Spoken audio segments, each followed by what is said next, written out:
My name is Sarah, and I need to tell you about Margaret, or Maggie, as I've called her for the past 37 years. When people ask me how long we've been friends, I always smile and say, since before we could properly tie our shoes. We met in Mrs. Henderson's kindergarten class in Cedar Falls, Iowa, back in 1987, when the world seemed simpler and friendship felt like the most natural thing in the universe. I remember that first day like it was yesterday. The classroom smelled of fresh crayons and that distinct elementary school scent of floor wax and construction paper. I was sitting alone at a small wooden table, nervously picking at the hem of my yellow dress, the one with tiny daisies that my mother had carefully ironed that morning. Maggie walked in late, her wild auburn curls barely contained by two mismatched barrettes, one blue, one green. Her cheeks were flushed from running, and she had a small grass stain on her knee. Mrs. Henderson guided her to my table, and Maggie plopped down beside me with the kind of confidence I wished I had. "I like your dress," she whispered, leaning so close I could smell the strawberry shampoo in her hair. "It looks like a garden." That was Maggie, always seeing beauty where others might see ordinary. From that moment, we were inseparable. While other children formed shifting alliances and temporary friendships, Maggie and I created something solid, something that would weather every storm life threw at us. We shared lunchboxes, traded Halloween candy with the precision of Wall Street brokers, and spent countless afternoons in my backyard, building elaborate fairy houses from twigs and leaves, convinced we could coax magical creatures to visit, if we just made them beautiful enough. As we grew older, our bond only deepened. In middle school, when Jessica Moore told everyone that I stuffed my training bra with tissues, Maggie stood up for me so fiercely that Jessica backed down and never bothered me again. When Maggie's parents went through their messy divorce in 8th grade, she practically lived at our house for 3 months. My mother would set an extra place at dinner without being asked, and my father would drive us both to school each morning, playing classic rock on the radio while Maggie and I giggled in the back seat. High school brought new challenges, but it also brought new adventures. We joined the drama club together, not because we particularly wanted to act, but because it meant we could spend even more time together. Maggie had a natural stage presence that I envied. She could command a room with just her smile. I preferred working behind the scenes, handling costumes and props, but I loved watching her shine under those bright lights. We double dated to prom, though neither of our boyfriends lasted past graduation. Tom Bradley was sweet enough, but he never quite understood why I needed to call Maggie every night, even when we'd spent the entire day together. "Don't you ever get tired of talking to her?" he'd ask, genuinely puzzled. I never knew how to explain that talking to Maggie wasn't like talking to anyone else. It was like talking to a part of myself, the better part that was braver and funnier and more alive. College took us to different states. I went to Northwestern for journalism, and Maggie chose art school in California. Those 4 years tested our friendship in ways we hadn't anticipated. Long-distance calls were expensive, and email was still new enough to feel formal and strange. We wrote letters, real handwritten letters on actual paper, and I still have every single one Maggie sent me, tied with a ribbon in a shoebox under my bed. Her letters were works of art themselves, decorated with little sketches in the margins and written in her distinctive handwriting that slanted dramatically to the right, as if her words were racing to catch up with her thoughts. She told me about her professors, her studio space that smelled perpetually of turpentine and possibility, and the way the California light was different from Iowa light. More golden, like it's been filtered through dreams, she wrote. After Kadthur's graduation, we both ended up back in Iowa, though neither of us had planned it that way. I got a job at the Cedar Falls Gazette, starting as a junior reporter covering city council meetings and high school football games. Maggie opened a small art studio downtown, teaching classes to children and adults while working on her own paintings. We rented apartments 3 blocks apart, and it felt like coming home in the deepest sense of the word. Our 30s brought the kinds of changes that test friendships, careers, relationships, the gradual accumulation of adult responsibilities. I dated seriously for the first time with David Chen, a kind doctor who understood my need for adventure and supported my decision to freelance so I could write longer pieces. Maggie had a series of relationships with creative types, musicians, writers, fellow artists, that burned bright and fast before fizzling out. "I don't think I'm built for the long haul," she told me one evening as we sat on my back porch, sharing a bottle of wine and watching the sun set over the cornfields that stretched beyond the edge of town. "I get restless. I always want to move, to change, to try something new." "Maybe you just haven't found the right person yet," I suggested, though part of me was secretly relieved. Selfish as it was, I loved having Maggie to myself. I loved our Saturday morning coffee dates, our impromptu dinner parties, our tradition of spending New Year's Eve together watching old movies and making resolutions we'd abandon by February. David and I broke up amicably after 2 years. He was a good man, but something was missing, some spark I couldn't quite name. "You're holding something back," he told me the night we ended things.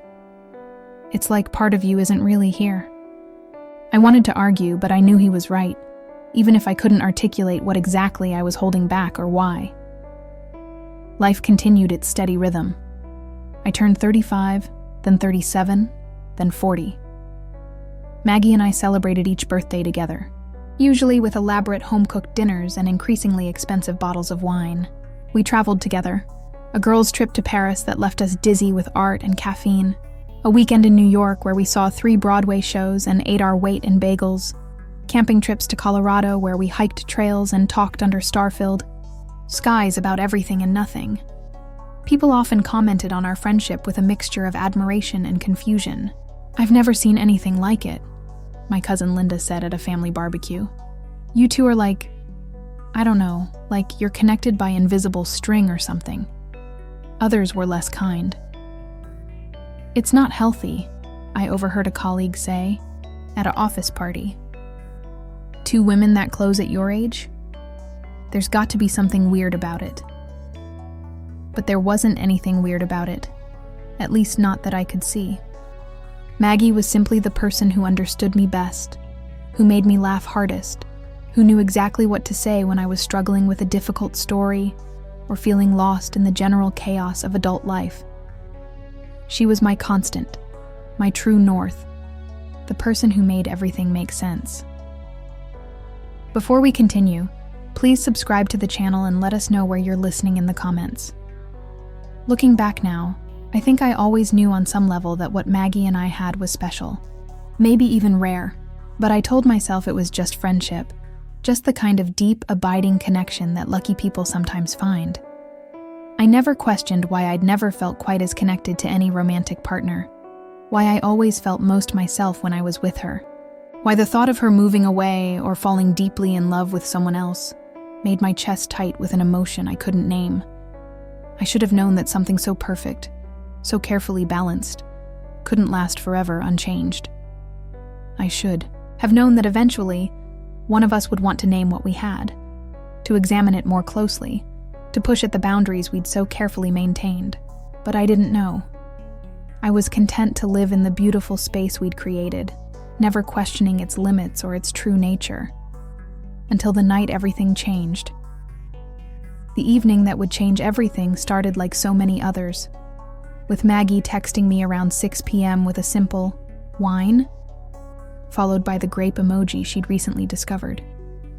It was a Thursday in late October, and Cedar Falls had dressed itself in the kind of autumn beauty that makes you grateful to be alive. The maple trees lining our street blazed red and gold, and the air carried that crisp promise of winter that makes you want to wrap yourself in wool and drink something warm.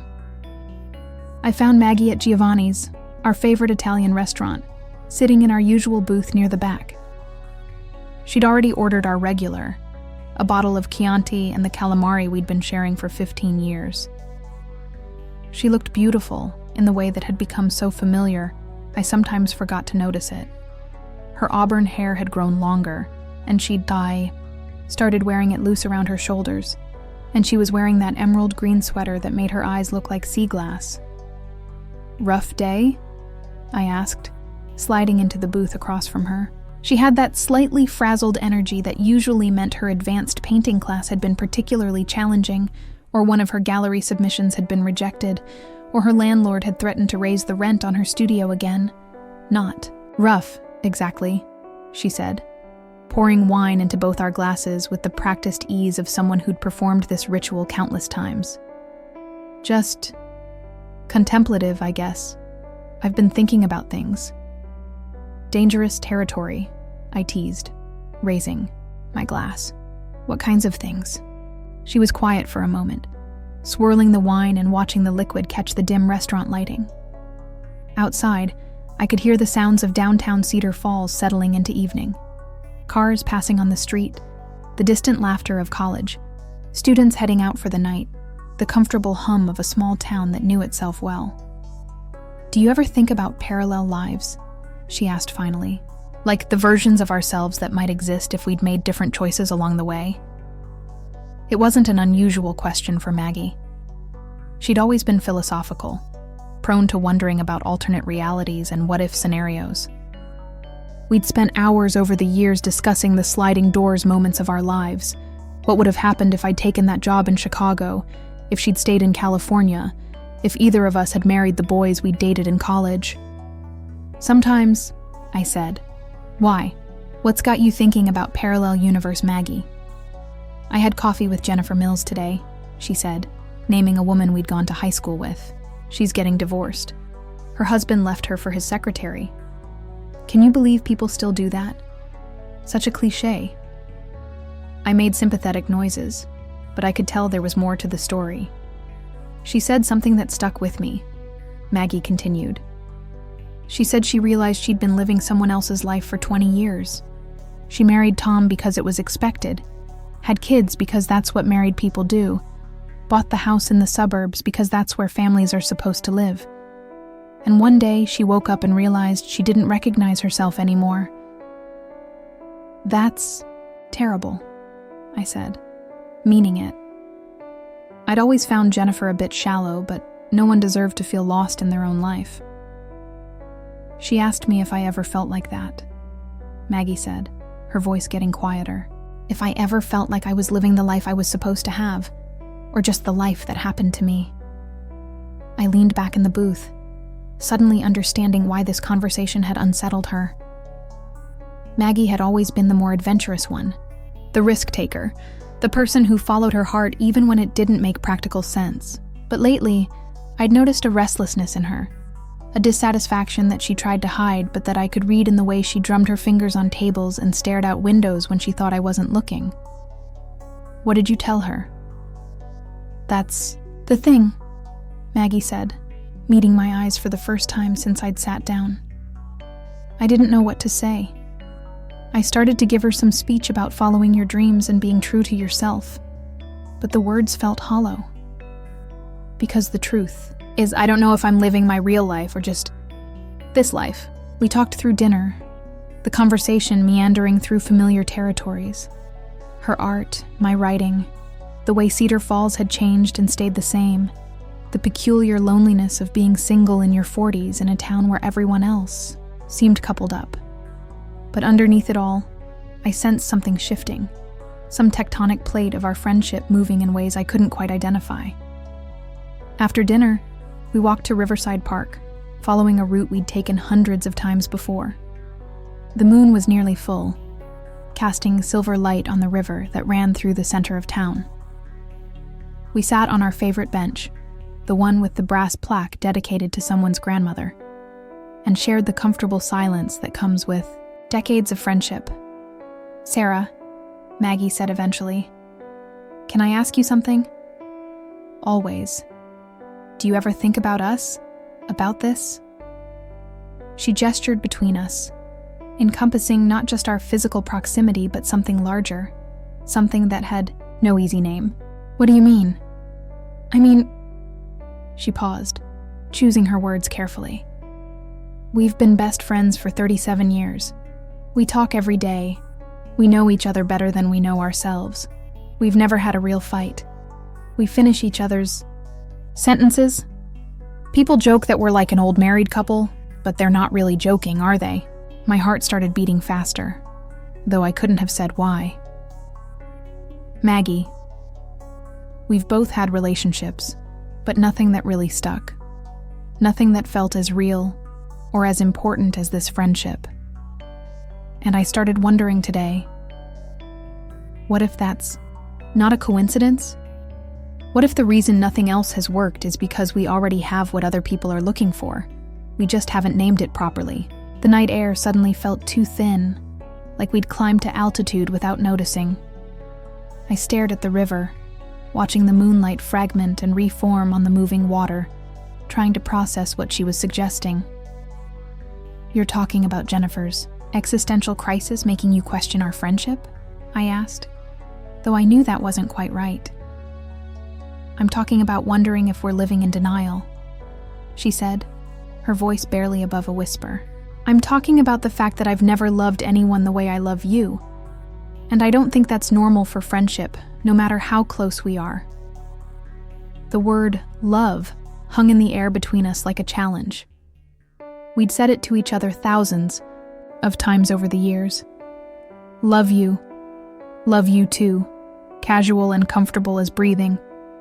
But this felt different, weighted with implications I wasn't ready to examine. Maggie, I started, but I didn't know how to finish the sentence. I know this is scary, she said, turning to face me fully. I know this could ruin everything, but I can't keep pretending I don't think about it. I can't keep wondering what would happen if we were brave enough to admit that maybe we've been more than friends for years. We just didn't have the courage to say it out loud. I felt like I was standing at the edge of a cliff, looking down into an abyss that might be freedom, or might be destruction. Everything in me wanted to laugh it off, to make a joke, to deflect this conversation back to safer territory. But looking at Maggie's face in the moonlight, seeing the vulnerability and hope and fear all tangled together in her expression, I realized I couldn't dismiss this as easily as I wanted to. What are you asking me? I whispered. I'm asking if you feel it, too, she said. This thing between us that's bigger than friendship, but that we've never named. I'm asking if you've ever wondered what would happen if we stopped being afraid and just let ourselves feel what we feel. The silence stretched between us, filled with the sound of the river and the distant hum of traffic and the beating of my own heart. I thought about all the times over the years when people had mistaken us for a couple. All the moments when being with Maggie felt like coming home in a way that being with men never had. All the nights I'd lain awake wondering why I felt more connected to my best friend than to anyone I'd ever dated. I started, then stopped, overwhelmed by the magnitude of what we were discussing. You don't have to answer tonight, Maggie said gently. I just needed you to know that I've been thinking about it.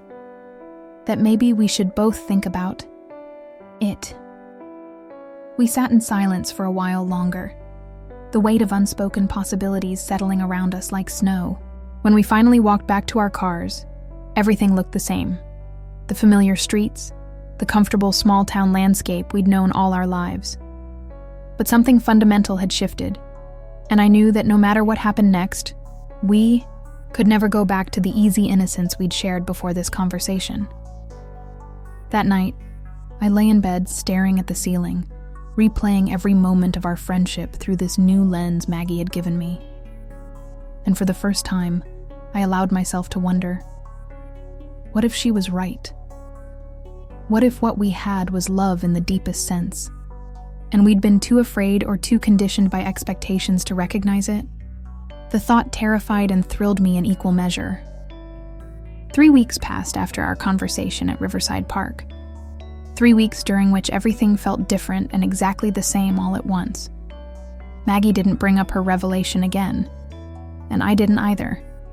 But it lived between us like a third person at every coffee date, every phone call, every shared moment.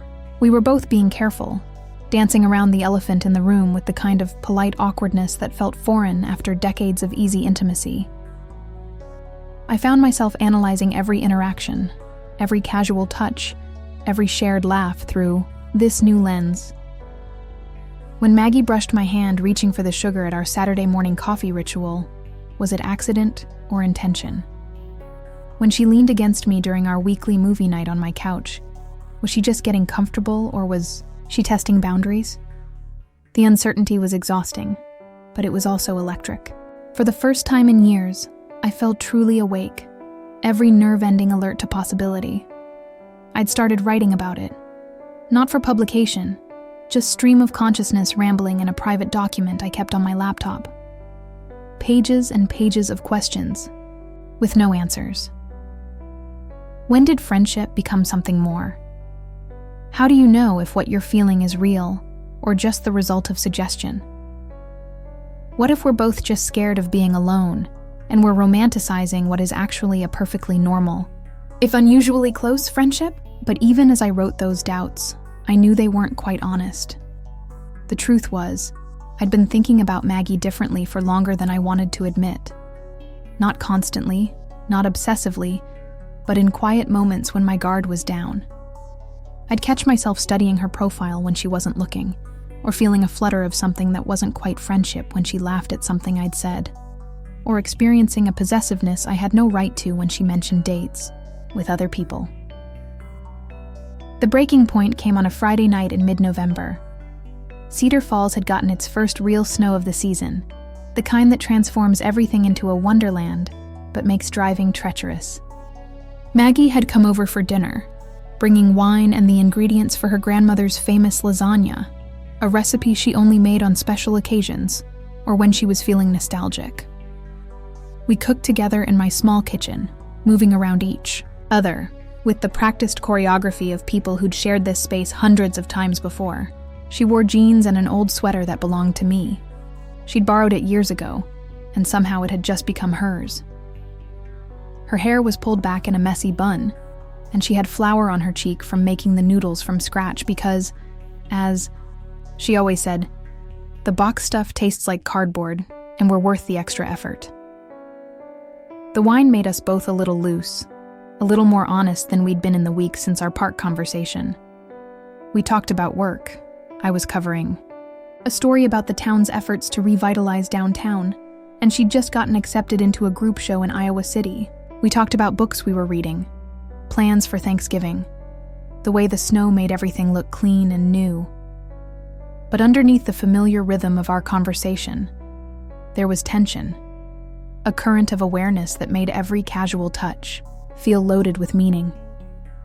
When she handed me a spoon to taste the sauce, our fingers brushed and lingered just a moment longer than necessary. When I reached past her to get plates from the cabinet, I was hyper-aware of the warmth of her body, the faint scent of her perfume mixed with kitchen herbs.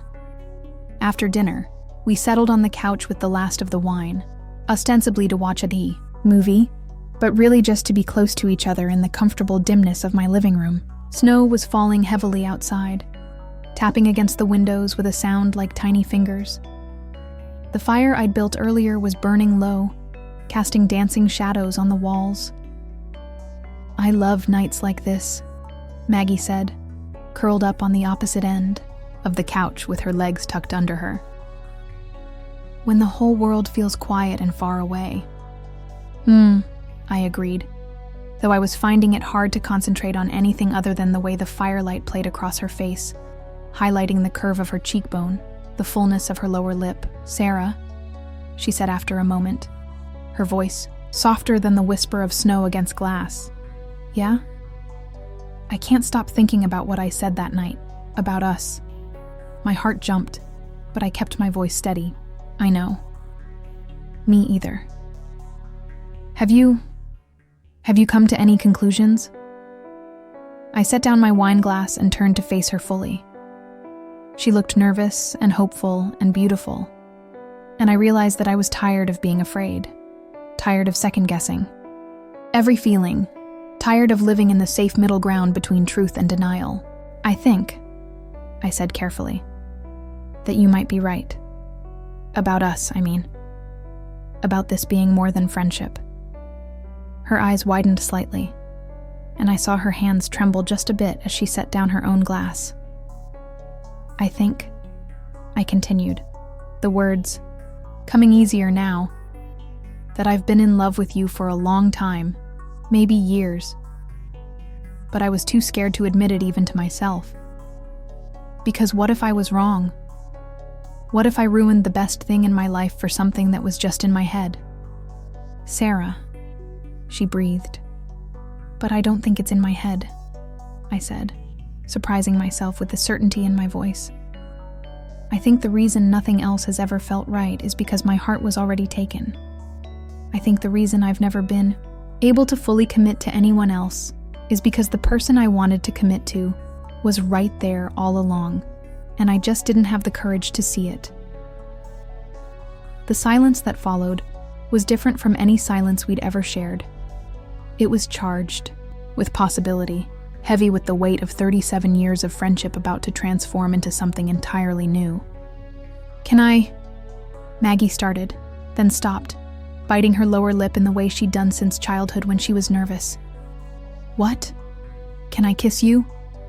The question hung in the air like a dare.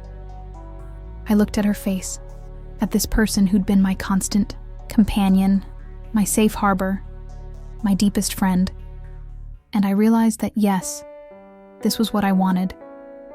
This was what I'd been wanting without knowing it for longer than I cared to calculate. "Yes," I whispered. She moved across the couch slowly, giving me time to change my mind, to pull away, to retreat back to the safety of what we'd always been. But I didn't want safety anymore.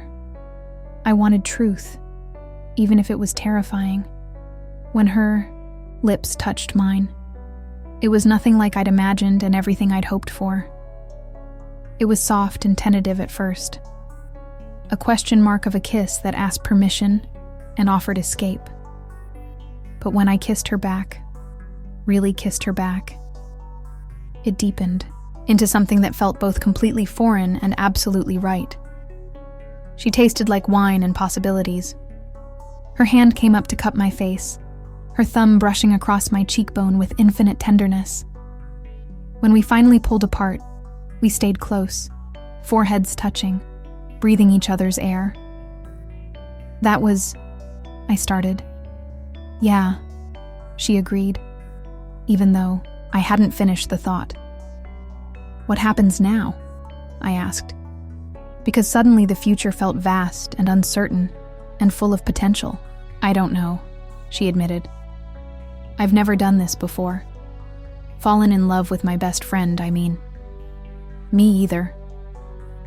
We sat there in the firelight, holding hands like teenagers, marveling at this new country we'd discovered right in the middle of our familiar landscape. Outside, the snow continued to fall, blanketing Cedar Falls in pristine white, making everything clean and new and full of promise. "Are you scared?" Maggie asked. "Terrified," I admitted. "But also happy. Happier than I've been in a long time. Good scared or bad scared?" I considered the question. "Good scared, I think. The kind of scared you feel before something wonderful happens." She squeezed my hand, and I squeezed back. And in that simple gesture was a promise. Whatever came next, we'd figure it out together. We'd been figuring things out together for 37 years. This was just the next chapter in a story that had always been ours.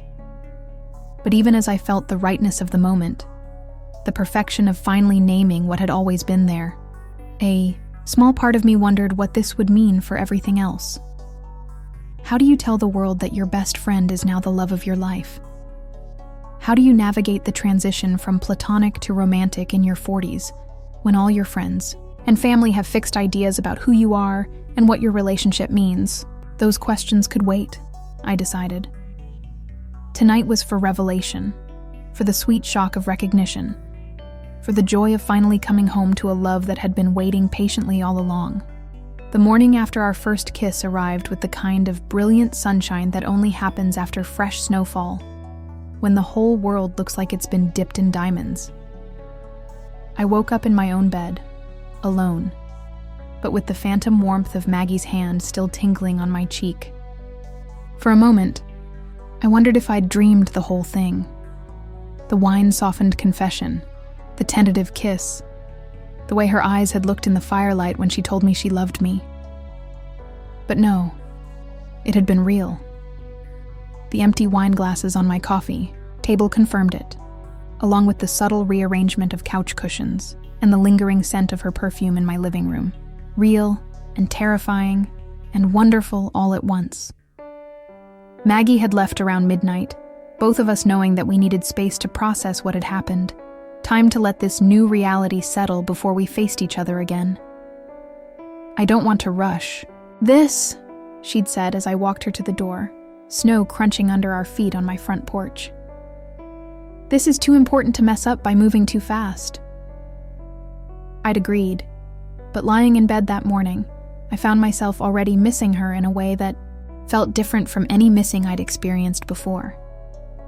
It wasn't just the absence of my best friend, it was the absence of the person I was falling in love with, and that distinction felt monumental. My phone buzzed with a text from her. "Good morning, beautiful. How are you feeling about everything in the cold light of day?" Beautiful. She'd never called me that before, not in that way, with that intent. I stared at the word on my screen and felt a flutter of something that might have been joy or might have been panic. Confused but happy, I typed back. "You? Same. Coffee later? We probably have some things to talk about." "Definitely." "Giovanni's. At 2? Perfect. And Sarah? Thank you for being brave with me." I spent the rest of the morning in a strange suspended state, alternating between euphoria and anxiety. One moment I'd be grinning at nothing, remembering the way Maggie's lips had felt against mine, and the next I'd be spiraling into worry about all the ways this could go wrong. What if the physical chemistry didn't translate beyond one wine-soaked evening? What if we were just caught up in the romance of the idea, and the reality would be awkward and forced? What if we were about to destroy the best friendship either of us had ever had for something that might not even be real? By the time I arrived at Giovanni's, I was a nervous wreck. I'd changed clothes 3 times, settling finally on jeans and a blue sweater that Maggie had once said brought out my eyes, then immediately second-guessing that choice. Was I trying too hard? Not hard enough? How do you dress for a coffee date with someone who's been your best friend for nearly 4 decades but who you kissed for the first time last night? Maggie was already there, sitting in our usual booth, but looking as nervous as I felt. She'd clearly put thought into her appearance too. Her hair was down and styled, and she was wearing makeup, which she rarely bothered with for our casual meetups. When she saw me, her face broke into a smile that was equal parts relief and apprehension. "Hi," she said as I slid into the booth across from her. "Hi," I said back, feeling suddenly shy in a way that seemed ridiculous given our history. "This is weird, isn't it?"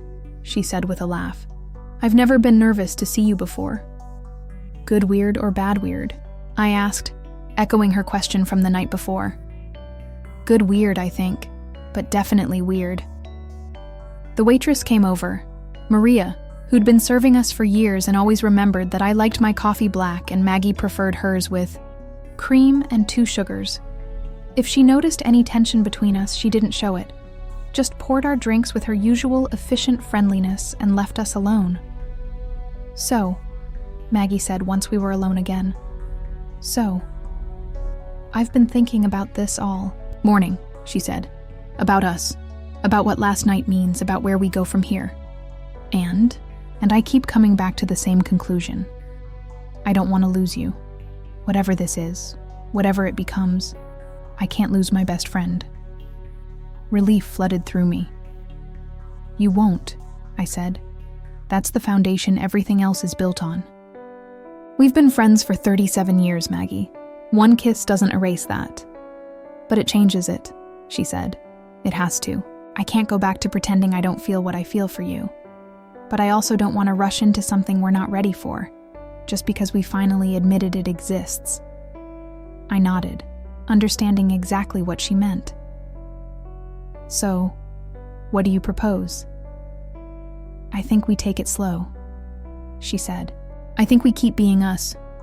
Best friends who tell each other everything and spend too much time together and know each other better than anyone else in the world.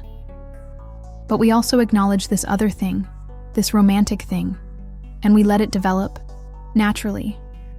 Dating each other while being best friends? Something like that. Figuring out how to be in love with someone you're already in love with, just in a different way. It made sense, but I could see the complications already forming. What about other people? I asked. I mean, do we tell people? And what happens if someone asks one of us on a date? Maggie was quiet for a moment, stirring her coffee thoughtfully. I think we tell the people who matter, she said finally. Not immediately, but when we're ready. As for dating other people, she looked up and met my eyes. I don't want to date other people, Sarah. I haven't wanted to for a while now. I just didn't understand why, but I do now. Me either, I admitted. But what if this doesn't work out? What if we're terrible at being romantic partners? Then we figure out how to go back to being friends, she said, though I could hear the uncertainty in her voice. Look, I know there are no guarantees. I know we're risking everything. But the alternative is pretending last night didn't happen. And I don't think either of us can do that. She was right, of course. There was no going back to the innocent simplicity we'd shared before. That door had been opened, and we couldn't close it again even if we wanted to. Okay, I said. Let's try. Let's see what it looks like to be us. But more. Her smile was radiant. Really? Really. But I have conditions. Name them. First, we promise to be honest with each other about how it's going. If something feels wrong or forced or like we're damaging our friendship, we talk about it immediately. Agreed. Second, we don't put pressure on ourselves to figure this out quickly. We've got time. Also agreed. And third, I paused, suddenly feeling silly. What?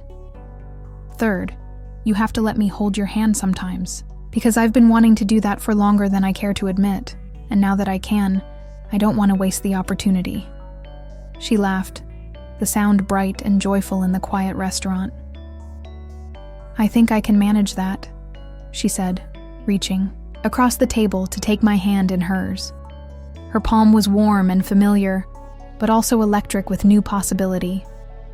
I looked down at our intertwined fingers and marveled at how something so simple could feel so revolutionary. So what now? I asked. Now, we go home and pretend to work while actually spending the day texting each other like teenagers, she said. And tonight, if you want, you could come over and I could make dinner and we could see what it feels like to have a date in my apartment. A date, I repeated, testing the word. Our first official date, she confirmed. 37 years in. The making. The thought made me giddy and nervous in equal measure, but mostly it made me happy. Whatever happened next, whatever complications arose or challenges we faced, we'd be facing them together, and that, I realized, was all I'd ever really wanted. It's a date, I said, and when Maggie's face lit up with joy, I knew that whatever we were becoming, it was going to be worth every moment of uncertainty and fear. 6 months later, I was standing in my kitchen on a Saturday morning in May, making coffee for two and marveling at how naturally this new rhythm had settled into our lives. Maggie was still asleep in my bed. Our bed, I corrected myself with a small thrill. Her auburn hair spread across the pillow like spilled wine. We'd officially moved in together 3 weeks ago, though in truth we'd been spending most nights at one place or the other since February. The transition hadn't been without its challenges. There had been awkward moments, difficult conversations, and at least one spectacular fight about whose turn it was to do dishes that had really been about our fears of losing our individual identities in this new relationship. But there had also been discoveries that took my breath away. The way Maggie hummed unconsciously while painting, how perfectly we fit together when we slept, the particular shade of contentment that settled over her face when she was reading, in the armchair by our bedroom window. "Good morning, beautiful," came Maggie's sleepy voice from the doorway. She was wearing one of my old Northwestern t-shirts and looking tousled and perfect in the morning light streaming through the kitchen windows. "Good morning yourself," I said, handing her a mug of coffee prepared exactly the way she liked it. Cream and 2 sugars, just like at Giovanni's. "Sleep well?" "Always do when I'm with you," she said, settling into the kitchen chair that had somehow become definitively hers over the past months. "What's the plan for today?" "Farmer's market," I said, consulting the mental list I'd been making. "Then that new gallery opening downtown if you're still interested. And tonight? Tonight is dinner with your parents," she finished, and I caught the note of nervousness in her voice. This would be our first official appearance as a couple at a family function. We'd told my parents about our relationship 2 months ago in a conversation that had been simultaneously easier and harder than I'd expected. My mother had looked between us for a long moment, then said, "Well, it's about time," as if she'd been waiting years for us to figure out what she'd apparently seen long before we did. My father had been more reserved, asking gentle questions about how we'd know if this was real and what would happen to their relationship with Maggie if things didn't work out. "Maggie's been part of this family for decades," my mother had said firmly. "That doesn't change regardless of what happens between you two, though I have to say, I've never seen Sarah as happy as she's been these past few months. Maggie's parents had been more complicated. Her father had been politely supportive but clearly bewildered, while her mother had gone through what could only be described as a brief mourning period for the grandchildren she'd apparently been expecting Maggie to provide someday. But they were coming around, especially after seeing how settled and content Maggie seemed. "They love you," I reassured her now, reaching across the small kitchen table to squeeze her hand. "They've loved you for 40 years. The fact that I love you too doesn't change that." "I know," she said. It still feels surreal sometimes, like I'm going to wake up and find out the last 6 months have been an elaborate dream." I understood the feeling. Despite the naturalness of our daily routine, there were still moments when I'd catch sight of Maggie in our bathroom, or find her reading glasses on my nightstand, and feel a jolt of wonder at this life we'd built together. We were the same people we'd always been, but we were also completely different. "Speaking of surreal," I said, "I got a call from Linda yesterday." Linda was my cousin, the one who'd commented on our friendship at that family barbecue years ago. She lived in Denver now with her husband and twin daughters. What did she want? "To congratulate us," I said. Apparently my aunt told her about us, and she wanted me to know that she'd always suspected we'd end up together. Maggie raised an eyebrow. "Always suspected?"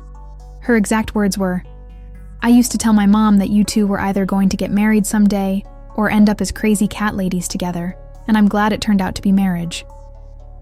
"We're not married," Maggie pointed out with amusement.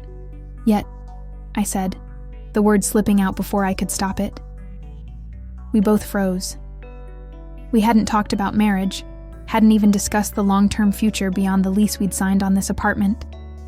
It was too soon, too new, despite the decades of foundation beneath it. "Yet," Maggie repeated softly. I started, then stopped, feeling heat rise in my cheeks. "I mean, I don't know. Maybe. Someday. If this keeps working the way it's been working." "You want to marry me someday?" she asked, and there was something in her voice I couldn't quite identify. "I want everything with you," I admitted. "I want to wake up next to you for the rest of my life. I want to travel with you and grow old with you and fight about whose turn it is to take out the trash for the next 40 years. I want to be your emergency contact and your +1, and the person who holds your hand when you're scared. So yeah, if that requires marriage to make it official, then I want to marry you someday."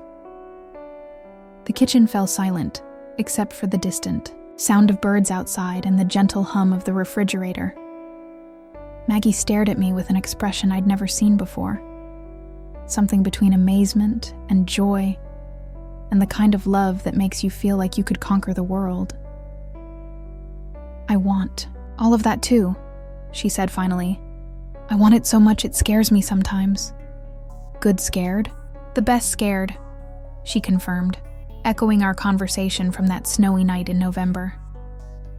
The kind of scared that means you're about to get everything you never knew you wanted.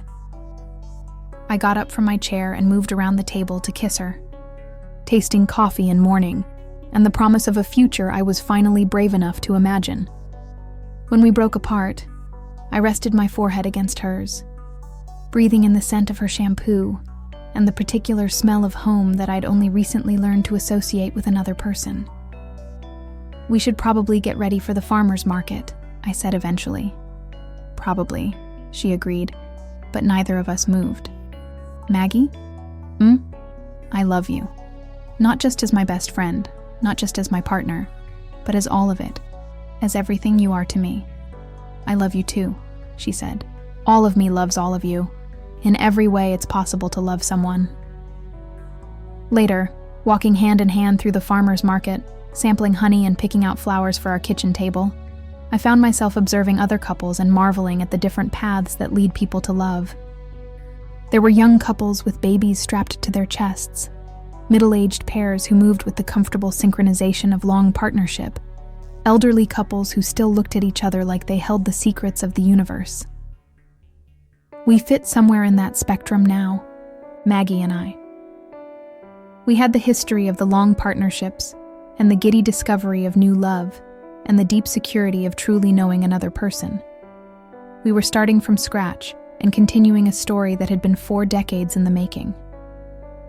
Penny, for your thoughts, Maggie said, as we walked back to the car, arms full of vegetables and flowers and the artisanal bread she could never resist. Just thinking about how we got here, I said. About all the different ways people find love, and how ours might be unusual, but it doesn't make it less real. Less real? She laughed. Sarah, what we have is the most real thing I've ever experienced. We didn't fall in love despite being best friends. We fell in love because we were best friends, because we already knew each other completely and chose to love each other anyway. She was right, of course. What we had wasn't a deviation from friendship, or a complication of it. It was friendship evolved, expanded, deepened into something that encompassed every possible way 2 people could care for each other. That evening, at my parents' house, surrounded by family who had watched our friendship bloom, and now were witnessing its transformation into something even more beautiful, I felt a sense of completeness I'd never experienced before. When my father asked Maggie about her latest painting series, when my mother insisted she take home leftovers for both of you girls, when my teenage nephew rolled his eyes and said, "Finally, you 2 figured it out," I realized that this was what belonging felt like. After dinner, Maggie and I sat on my childhood porch swing, watching the sun set over the Iowa landscape that had shaped both our lives. She was leaning against me, her head on my shoulder, her hand resting on my knee, with the casual intimacy that had become second nature.